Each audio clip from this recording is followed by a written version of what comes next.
Face එකේ ඔයාගේ මොන තත්වක තිබ්බත් අපිට පාවිච්චි කරන්න පුළුවන් රූටින් එකක් විදිහට මම මේ කියන සීරම් ටික ඔයාගේ රූටින් එක ඇතුලේ තියනවාද කියලා බලන්න.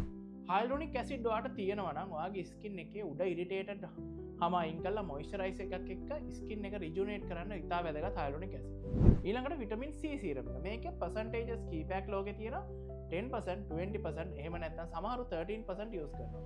කොරියාවල 13 තමයි මේන්ම කොමන්.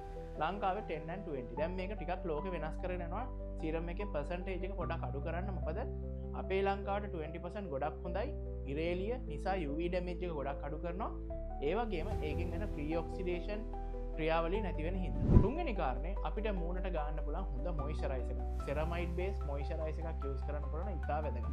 අන්තිම එක අපි දන්න රෙට්නෝල්. රෙට්නෝල් වර්ග මූණේ රැට යූස් කරනකොට ස්කින් එක ආලුතෙන් හදනවා වගේම ස්කින් එකේ තියෙන පිග්මන්ටේෂන්, ඕපන් පෝස්, ක්ලෝස් වෙලා තියෙන ඕපන් කරන්න මේ හැම දෙයකම මෙන්න මේ සීරම් රෙට්නෝල් එක ගොඩක් වැදගත්. මෙතනින් අමතරව අපි පරිබාහිරව කතා කරමු ක්‍රීම් වර්ග ටිකක් තියෙනවා. ඊළඟ වීඩියෝ එකේ